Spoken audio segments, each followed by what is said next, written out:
அண்ணன் உள்ளிட்ட நாம் தமிழர் கட்சியினுடைய சொந்தங்கள் அனைவருக்கும் மாலை வணக்கம். இன்று மாலை நமக்கு ஒரு செய்தி வந்தது. ஓட்டுப்பெட்டியில் 2வது இடத்துல தங்கை அபிநயா இருக்கிறாள் என்கின்ற செய்தி வந்தது. என் அன்பான விக்கிரவாண்டி தொகுதியில் இருக்கக்கூடிய குருதி உறவுகளை, உங்களுக்கு ஒரு பெரிய வாய்ப்பினை நாம் தமிழர் கட்சி ஏற்படுத்தி கொடுத்திருக்கிறது. ஓட்டுப்பெட்டியிலே 2வது இடத்திலே இருக்கக்கூடிய என் தங்கை மருத்துவர் அபிநயாவை முதலிடத்துக்கு கொண்டு வந்து நிறுத்துகின்ற பெரும் வாய்ப்பை நாம் தமிழர் கட்சி விக்கிரவாண்டி மக்களிடையே கொண்டு வந்து நிறுத்தி இருக்கிறது.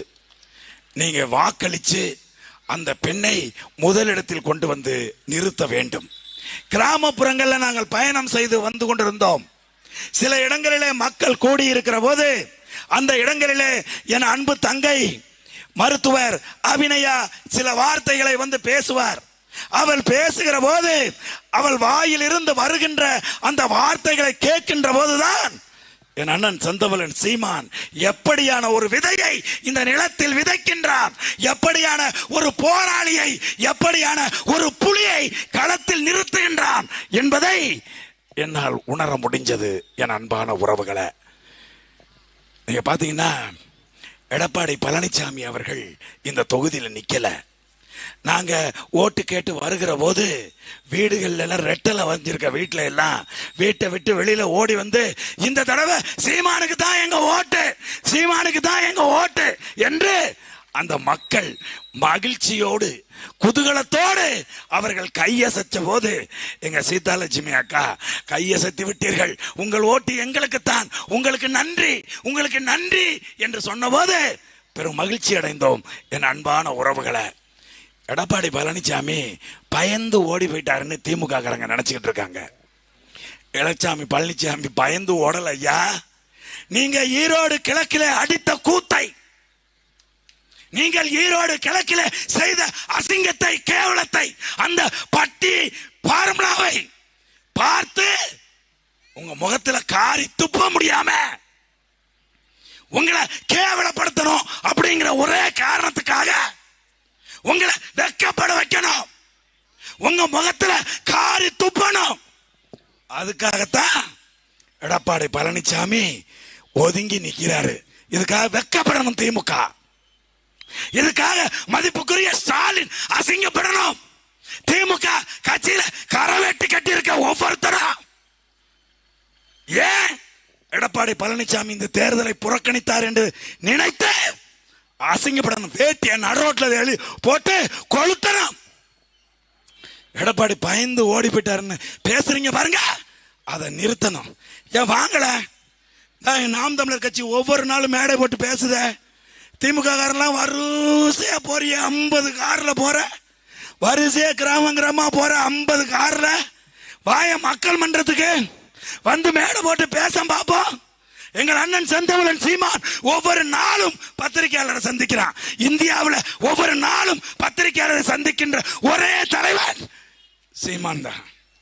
ஒவ்வொரு நாளும் பொது மேடையில மேடை போட்டு பேசுறான். ஏன்? ஏன்னா எங்கள்கிட்ட கொள்கை இருக்கு, எங்கள்கிட்ட கருத்து இருக்கு. ஏண்டா, நான் ஒரே ஒரு கேள்வி மட்டும் இந்த விக்கிரவாண்டி பகுதியில் இருக்கக்கூடிய திமுக காரர்களை பார்த்து நான் கேட்கிறேன். ஒன்னே ஒண்ணுதான். அது என்ன தெரியுமா? ஏன் ஒரு இடைத்தேர்தல கூட தனிச்சு நிக்க மாட்டீங்களா? ஒரு இடைத்தேர்தல கூட தனிச்சு நிக்க மாட்டீங்களா? கூட்டணி அடிச்சிட்டு வர்றீங்க. நாங்களும் எவ்வளவு கேவலப்படுத்தி பேசுறோம். நாங்களும் மேடைக்கு மேடை சொல்றோம். என்ன சொல்றோம்? ஏய், தனிச்சு நிக்கிறோம்டா, ஒத்தைக்கு ஒத்த நிக்கிறதாண்டா வீரம், தனிச்சு வாடா, தனிச்சு வாடான்னு மானம் கிட பேசுறோம். ரோசமான சூடு சொரண உங்களுக்கு சுத்தமா இல்லையா? இடைத்தேர்தலோட கூட்டணி போட்டு வர்றீங்க. பாக்குறோம் அங்கங்க 100 கட்சி கொடி, வரிசையா கட்சி கொடி கட்டிக்கிட்டு இருக்கான். என் அன்பான உறவுகளை, பெண் பிள்ளையை நிறுத்தி இருக்கிறார் சீமான், பொம்பளை பிள்ளையை நிறுத்தி இருக்கார். இந்தியாவில் 2 தலைவர்கள் தான். இந்தியா முழுதும் இருக்கக்கூடிய பெண்கள் கோவில்ல தங்களுடைய பூஜை அறையில வச்சு கும்பிடத்தக்க தலைவர்கள் 2 பேர் என் அன்பான உறவுகளை. ஒருத்தரே புரட்சியாளர் அம்பேத்கர்.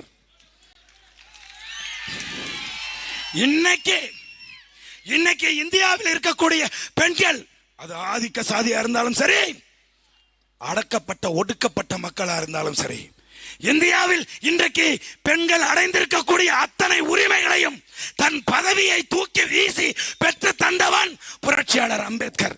சட்ட உரிமையை பெற்றுக் கொடுத்தவன் புரட்சியாளர் அம்பேத்கர். அதுக்கப்புறம் ஒருத்தன் வந்தான்டா இந்த மண்ணுல, இந்திய நிலப்பரப்பில்.